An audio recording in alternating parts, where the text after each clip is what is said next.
یزید جب خلیفہ بنا تو حضرت حسین رضی اللہ تعالی عنہ اس کی خلافت پہ رضامند نہیں تھے.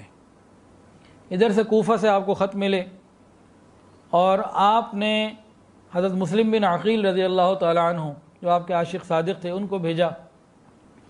کوفہ والوں نے بہترین استقبال کیا اور وفاداریوں کی جو ہے نا وہ گارنٹیاں دیں اور ان کے ہاتھ پر بیعت کر لی کہ بھئی ہم حضرت حسین ان کو چاہتے ہیں کہ وہ آئیں اور ان کی نیابت میں آپ سے ہاتھ پہ بیعت کر لیتے ہیں. اور انہوں نے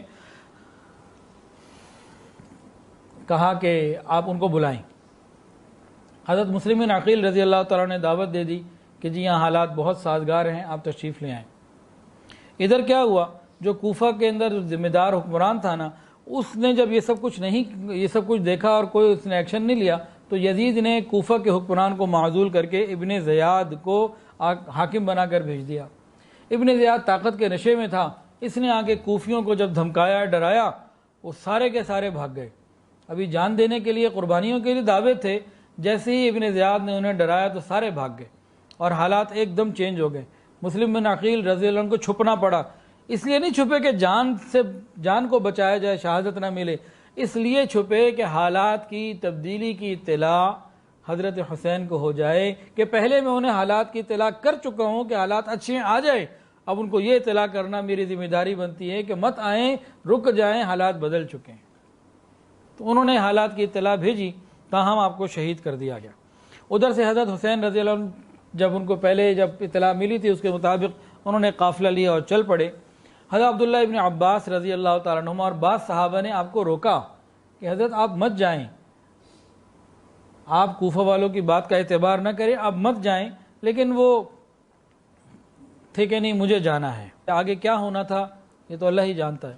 بہرحال جب حضرت حسین ابن زیاد کی فوجوں کے پاس پہنچے، کوفہ پہنچے، آپ نے جب صورتحال کو دیکھا تو حضرت حسین رضی اللہ عنہ نے 3 نکات پیش کیے. فرمایا کہ بھئی میری یزید سے ڈائریکٹ 1 to 1 بات کروا دو، میں اس سے بات کر لوں گا، وہ مجھ سے کر لے گا، پھر ہم دیکھ لیں گے. اگر نہیں کرواتے تو مجھے واپس جانے دو، اور نہیں واپس جانے دیتے تو مجھے سرحد سے پار جانے دو. مطلب آپ لڑائی نہیں چاہتے تھے، لیکن وہ طاقت کے نشے کے اندر مست ہاتھی کی طرح بن چکا تھا. وہ یہ چاہتا تھا ابھی اور اسی وقت یزید کی خلافت کی بیعت لے لیں. اور دوسری طرف کون تھے؟ حضرت حسین رضی اللہ تعالی عنہ، جو حضور پاک صلی اللہ علیہ وسلم کے تربیت یافتہ تھے، جو جھکنا نہیں جانتے تھے. جس بات کو انہوں نے سمجھا کہ یہ حق ہے تو حق کے لیے جان دے دینا، یہ تو حسینیت ہے. اس کے لیے انہوں نے ہر طرح کی قربانی دینے کی پرواہ نہیں کی کہ جو بھی قربانی دینی پڑے، جب میں حق پر ہوں تو پھر مجھے کسی قربانی دینے سے دریغ نہیں کرنا، کسی مخالفت کی، ساری دنیا بھی مخالف ہو جائے تو پرواہ نہیں کرنی. کیوں؟ ان کے سامنے ایک تاریخ تھی، ایک تسلسل تھا قربانیوں کا کہ آج اگر میرے پاس یہ وقت آ گیا تو میں اپنے بڑھوں کی قربانیوں کے اس تسلسل کو جاری رکھوں گا. حضرت حسین رضی اللہ تعالی عنہ نبی علیہ الصلوۃ والسلام کی تربیت یافتہ ہیں، نواسہ رسول ہیں، جگر گوشہ بطول ہیں. ان کی رگوں میں حضرت حضور پاک صلی اللہ علیہ وسلم کا خون بہتا تھا، دوڑتا تھا. وہ جرت مند تھے، شجاعت حیدر کے وارث تھے، وہ بلند ہمت تھے. آپ نے ہر قربانی دینے کا فیصلہ کر لیا. جب اس نے ابن زیاد نے کوئی مطالبہ نہ مانا اور سامنے آ گیا تو آپ بھی پھر سامنے آ گئے کہ ٹھیک ہے، پھر اگر اللہ قربانی لینا چاہتا ہے تو قربانی دینے کے لیے ہم تیار ہیں. ان کا پانی بند کر دیا گیا، معصوم بچے بھی تھے، عورتیں بھی تھیں. بہرحال نرغہ تنگ کر دیا گیا اور جب 10 محرم کا دن تھا تو لڑائی شروع ہو گئی اور ایک ایک کر کے وہ شہید ہونا شروع ہو گئے. حضرت علی بن حسین بن علی رضی اللہ تعالی عنہ وہ جب آگے بڑھے تو کہنے لگے رب کعبہ کی قسم ہم نبی کریم صلی اللہ علیہ وسلم کے زیادہ قریب ہیں. کچھ اشعار پڑھتے ہوئے وہ آگے نکلے اور اللہ کے راستے میں جامع شہادت نوش فرمائے.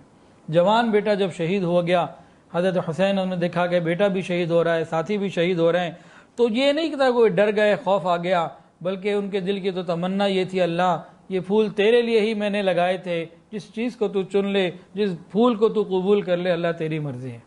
بہرحال ایک وہ وقت آ گیا جب حسین رضی اللہ عنہ خود آگے بڑھے، دشمنوں سے تیغ زنی ہوتی رہی حتیٰ کہ عصر کی نماز کا وقت آ گیا. اب ایک طرف نماز ہے اور ایک طرف دشمن. نماز چھوڑ سکتے تھے، ہم تو فٹ بال اور کرکٹ میچ کی وجہ سے نماز چھوڑ دیتے ہیں، بغیر کسی وجہ کے نماز چھوڑ دیتے ہیں. انہوں نے تو میدان جنگ میں تلواروں کے سائے میں نماز کو نہیں چھوڑا. عصر کی نماز کا وقت آ گیا اور سر سجدے میں رکھ دیا اور اللہ کے یہاں قربان ہو گئے, شہید ہو گئے. ان کے سامنے یہ مثال تھی. کیا مثال تھی؟ ان کے سامنے یہ تھا کہ میرے چچا حضرت عمر فاروق رضی اللہ تعالیٰ عنہ نماز ہی کی حالت میں تھے جب فیروز لولو نے آپ کو زخمی کیا.